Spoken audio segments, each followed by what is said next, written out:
इससे ज्यादा रात का सन्नाटा था। हर तरफ खामोशी छाई हुई थी, मगर एक घर की छत पर अजीब सी हरकत हो रही थी। वो दिन था जिसका इंतजार बरसों से किया गया था। दौल्हा सुहेल अपनी नई नवीली दुल्हन के साथ कमरे में दाखिल हो चुका था। दुल्हन का चेहरा सुर्ख घनघट में छुपा हुआ था, और दौल्हा दुल्हन के सामने बैठा सिर्फ एक बात कह रहा था, मुझे माफ कर देना अगर कुछ हो जाए तो। दुल्हन ने यह जुमला सुना तो उसके लब कपकपाने लगे। वो सोचने लगी, ऐसा क्यों कहा। लेकिन अगले लम्हे दुल्हन ने देखा, सुहेल की आंखें बदलने लगी, जिस्म झटकों से हिलने लगा, उसका चेहरा अजीब शक्ल इख्तियार कर गया, और अगले पल सुहेल इंसान से कलता बन चुका था। एक खूंखार गारा गारा कर चलाने वाला कलता। दुल्हन चीखना चाही, मगर आवाज हलका में दब गई। उसे लगा जैसे उसकी जबान किसी ने खींच ली हो। कमरे की लाइट बंद हो गई। अंधेरे में सिर्फ एक चीज नजर आ रही थी, दो खूंखार आंखें जो दुल्हन को घूर रही थीं। दुल्हन पीछे हटती गई, मगर कमरे का दरवाजा बंद था, और सुहेल या वो कुत्ता आगे बढ़ता गया। तभी अचानक किसी ने जोर से दरवाजा खटखटाया। सुहेल, बेटा, सब ठीक है, मां की आवाज थी। लेकिन सुहेल, जो अब मुकम्मल तौर पर कुत्ता बन चुका था, डराने लगा। दुल्हन के चेहरे पर आंसू बहा रहे थे। उसे समझ नहीं आ रहा था कि ये ख्वाब है या हकीकत। उसने हाथ जोड़कर दुआ मांगनी शुरू की, या अल्लाह, ये क्या है, ये इंसान नहीं, ये तो हैवान है। तभी अचानक वो कुत्ता सुहेल दीवार के साथ टकराया, और जमीन पर बेहोश हो गया। दुल्हन जल्दी से बेड के नीचे छप गई, और जब सुबह हुई, सुहेल फिर इंसान बन चुका था, मगर उसे कुछ याद ना था। उसने दुल्हन को ढूंढा। दुल्हन बेड के नीचे कांप रही थी। वो बाहर आई, कपकपाती आवाज में कहा, आप कौन हो। सुहेल ने हैरान होकर कहा, मैं आपका शौहर सुहेल। दुल्हन ने कहा, नहीं, आप कुछ और थे। कल रात आप एक कुत्ता थे। ये सुनकर सुहेल के चेहरे का रंग उड़ गया। वो भागकर आईने के सामने गया, और अपने गालों पर पंजे के निशान दिखे। फिर इसने अपने हाथ दिखे, नाखून नुकीले हो चुके थे, और एक बाल का गुच्छा उसकी कमीज पर पड़ा था। उसने मुंह को आवाज दी, मगर मुंह का चेहरा भी जरूर था, क्योंकि वो रात को दरवाजा के पीछे सारी आवाजें सुन चुकी थी। सुहेल चीख कर बोला, मेरे साथ क्या हो रहा है। मुंह रो पड़ी, और कहा, बेटा, मैंने तुझे ये राज कभी नहीं बताया, लेकिन अब बताना होगा।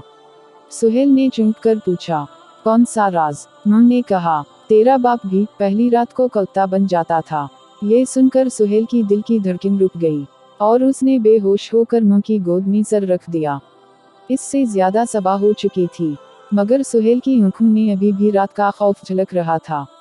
दुल्हन कमरे के कोने में बैठी थी। वो अब सुहेल से खौफ खाती थी। वो सुहेल जिसने उस रात इंसानियत का चेहरा खो दिया था। मुंह की आंखें मुसलसल अशक बार थीं। उसकी जबान पर सिर्फ एक जुमला था, ये लानत हमारी नस्ल में चलती आई है। सुहेल हका बका मुंह को तकने लगा। आखिर ये सब शुरू कहाँ से हुआ। मुंह ने कहा, बेटा संभल जा, क्योंकि जो मैं बताने जा रही हूँ वो तेरा दिल चीर देगा। मुंह की आवाज लरजने लगी, और उसने कहना शुरू किया, तुम्हारे परदादा एक सादा जमींदार थे, मगर एक रात उन्होंने अपने भाई की बीवी के साथ जिना किया। सुहेल ने कांपती हुई आवाज में पूछा।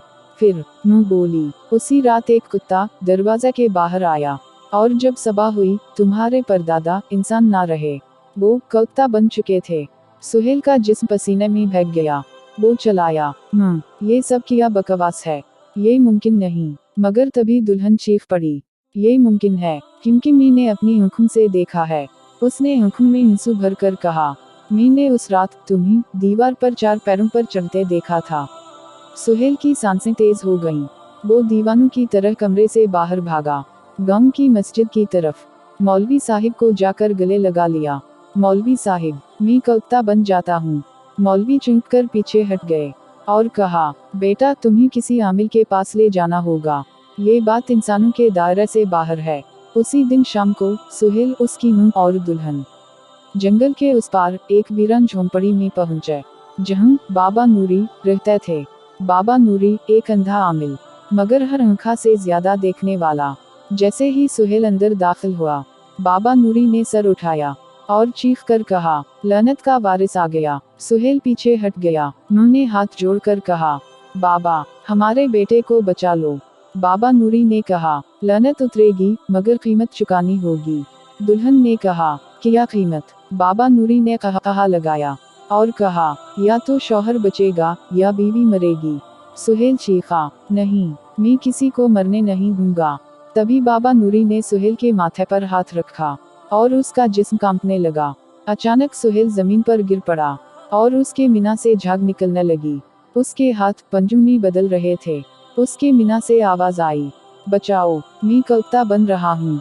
दुल्हन ने जोर से कुरान की आयत पढ़ना शुरू की और कमरा हिलने लगा। बाबा नूरी चुपचाप बैठा रहा।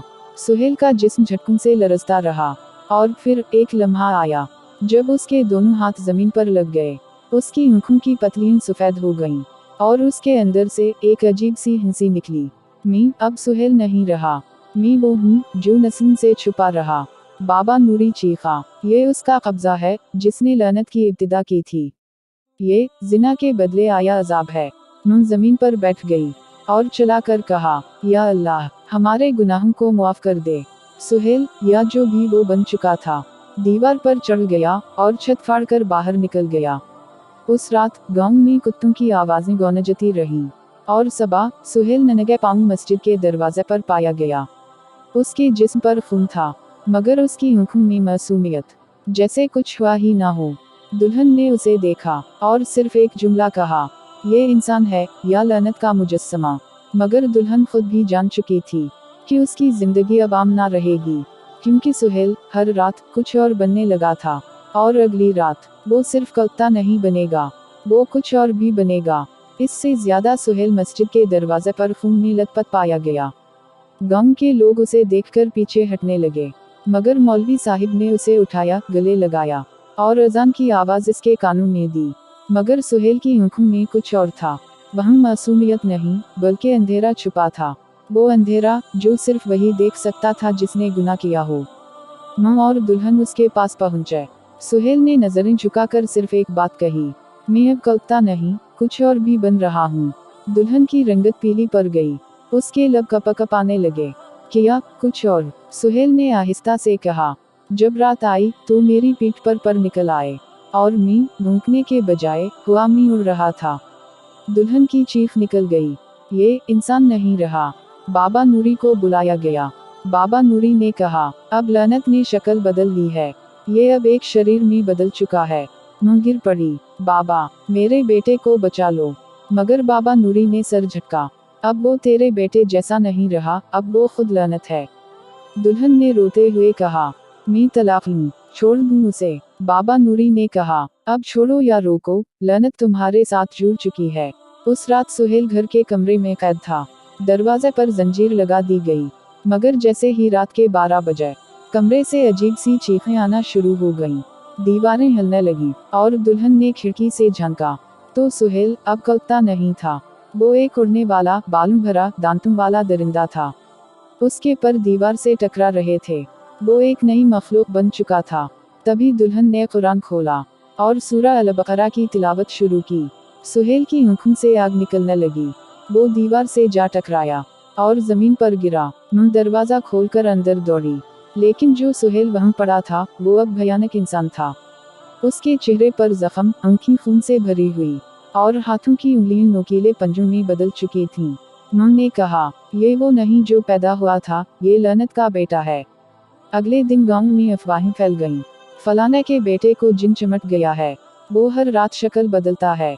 कुछ लोगों ने कहा उसे मार दिया जाए, कुछ ने कहा निकाल दिया जाए। मगर दुल्हन सुहेल का हाथ पकड़कर बोली, नहीं, मैं नहीं छोड़ूंगी। मैं बोली, बेटी वो तेरी जान ले लेगा। दुल्हन बोली, अगर मैं मर गई तो लानत खत्म हो जाएगी। सुहेल ने रोते हुए कहा, नहीं, मैं अपनी बीवी को नहीं खाऊंगा। बाबा नूरी ने कहा, एक रास्ता है लेकिन खतरनाक है। सब ने चौंक कर पूछा, क्या? बाबा नूरी ने आहिस्ता से कहा, 3 रातों तक उसे कब्रिस्तान में कैद रखना होगा, जहां उस पर सूरा यासीन का पानी छिड़का जाएगा। लेकिन अगर वो इंसान ना रहा तो वो मर जाएगा। मैं बोली, हमें मंजूर है। अगली रात सुहेल को कब्रिस्तान में बंद कर दिया गया। बाबा नूरी ने कुरान हाथ में लिया और दुल्हन ने खुद पानी में दम किया। सुहेल गिराने लगा, उसके जिस्म पर आहिस्ता आहिस्ता बाल जलने लगे। चीखें निकलने लगी, और फिर अचानक उसने कहा, मुझे जाने दो, मैं सुहेल नहीं हूँ। मैं वो हूँ जिसे परदादा ने जगाया था। मुझे जिना की सजा मिली है। बाबा नूरी चीखा, ए लानत के वजूद, वापस जा। सुहेल दीवार से टकराकर बेहोश हो गया, और अचानक बारिश बरसने लगी। उसकी आंखें बंद हो गईं। मां, दुल्हन, सब रोने लगे। लेकिन तभी सुहेल ने आंखें खोली और आहिस्ता से कहा, किया, मैं बच गया। दुल्हन ने रोते हुए कहा, शायद, लेकिन बाबा नूरी ने नजरें झुकाईं और कहा, नहीं, अभी एक आखिरी रात बाकी है, और उस रात वो जो आएगा वो सुहेल से भी ज्यादा खतरनाक होगा, क्योंकि अगली बार लानत खुद जिस्म इख्तियार करेगी, और तब मौत दरवाजा खटखटाएगी। इससे ज्यादा गांव पर एक खौफ का साया छा चुका था। हर जबान पर सिर्फ एक बात थी, अगली रात आखिरी है। बाबा नूरी ने मां और दुल्हन को अलग बुलाया और सरगोशी में कहा, अगली रात वो चीज आएगी जिसका चेहरा किसी ने कभी नहीं देखा। वो लानत जो जन्म लेने को तैयार है। मां ने लरजते हुए पूछा, क्या सुहेल मर जाएगा? बाबा नूरी ने आंखें बंद की और सिर्फ एक लफ्ज कहा, शायद। दुल्हन ने आंखों में आंसू भरकर कहा, मैं उसके साथ कब्रिस्तान में जाऊंगी, चाहे कुछ भी हो जाए। सुहेल खामोश था, उसकी आंखें थकी हुई थीं, जैसे वो जान चुका था कि कल उसकी आखिरी रात है। रात का वक्त आया, कब्रिस्तान में घप अंधेरा था, सिर्फ एक जलती हुई मशल और कुरान की गौनजती तिलावत। सुहेल को दरमियान में बिठा दिया गया, चारों तरफ नमक की लकीरें खींची गईं। दुल्हन उसके सामने बैठी, हाथ में कुरान, आंखों में खौफ। मुंह दरख्त के नीचे बैठी कांप रही थी। बाबा नूरी खामोश खड़ा था, और तब रात के 12 बजे आसमान पर बिजली चमकी और सुहेल की चीख निकल गई।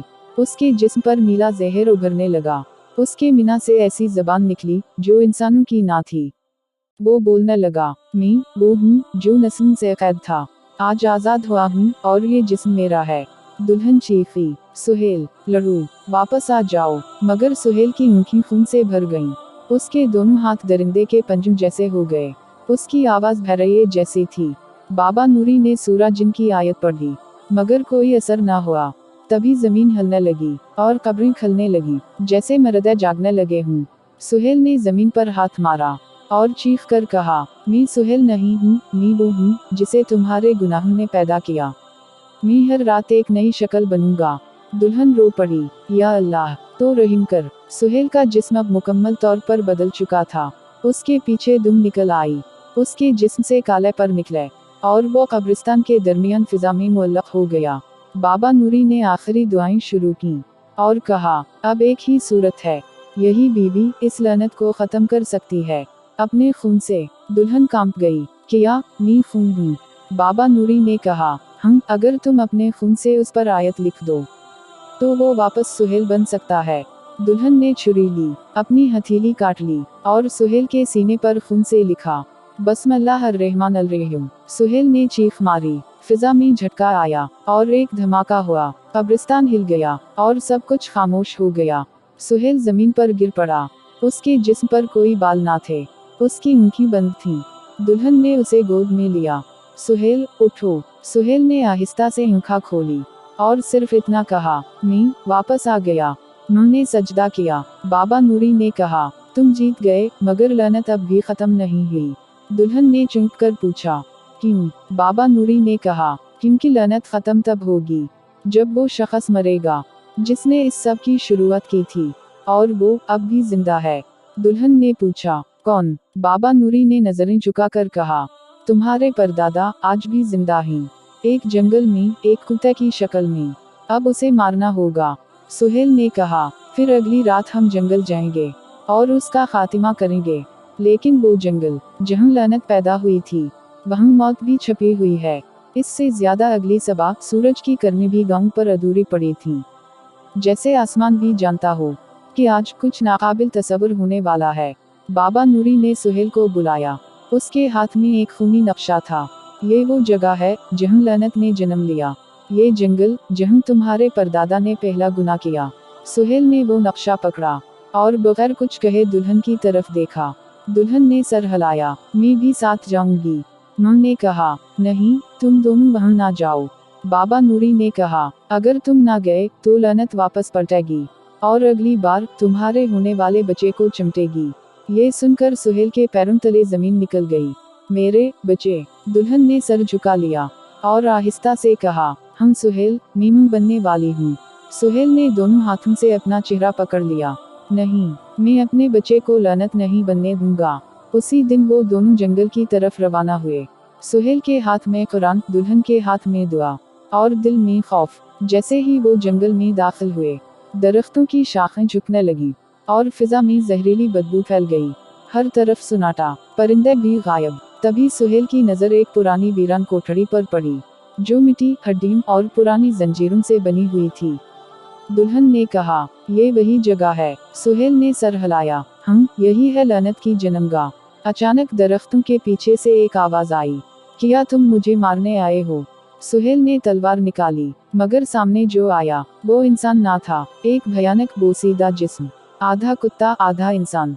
आंखें अंदर धंसे, हड्डियों बाहर। आवाज कांपती हुई, मैं हूँ तमधारा परदादा, और मैं नहीं चाहता कि तुम बचे। सुहेल ने कहा, तेरा जुल्म खत्म हो चुका, अब लानत मटेगी।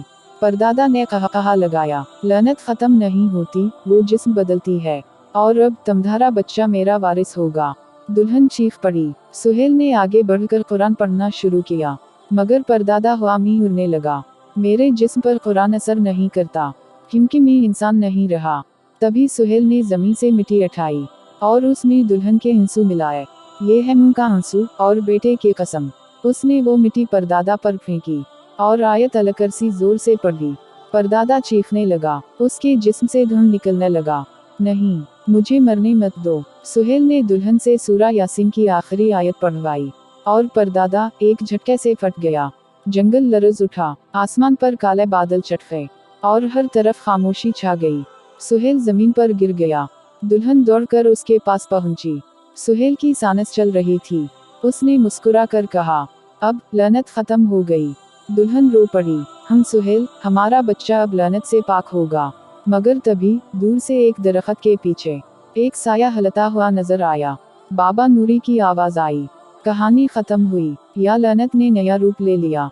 पर्दे के पीछे कोई अब भी हंस रहा था, और शायद कहानी अभी खत्म नहीं हुई, क्योंकि बाज लानतें मुक्ति नहीं, वो सिर्फ नई नस्ल के अंदर सूझ जाती हैं, और जब वक्त आता है वो फिर जागती हैं। बसम अल्लाह। अब वक्त आ गया है कहानी के आखिरी और छठे घंटे का, जहां हर सवाल का जवाब मिलेगा, जहां फैसला होगा कि लानत मिटी या दुनिया तबाह हुई।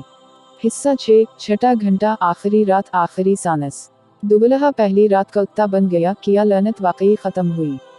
AI voice over friendly Urdu script, full climax, closure, mystery and moral ending.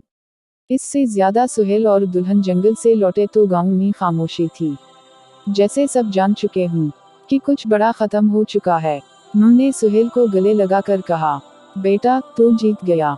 मगर दुल्हन ने सुहेल के चेहरे को गौर से देखा। उसकी आंखों में रोशनी थी, लेकिन साथ ही कुछ छुपा हुआ अंधेरा भी। दिन गुजरने लगे, सुहेल नॉर्मल जिंदगी गुजारने लगा। दुल्हन का हमल बढ़ता गया, बच्चा आने वाला था। लेकिन एक रात जब सुहेल सो रहा था, दुल्हन को ख्वाब आया। ख्वाब में उसने देखा एक बच्चा पैदा हुआ, मगर उसके हाथ इंसानों जैसे नहीं, बल्कि कुत्ते जैसे थे। वो चीख कर उठी, पसीने में शराबवर। नहीं, ये ख्वाब होगा। मगर अगले दिन जब उसने सुहेल को देखा, उसकी आंखों के नीचे हल्की सी सुर्खी थी, जैसे नैनद में कुछ और बन गया हो।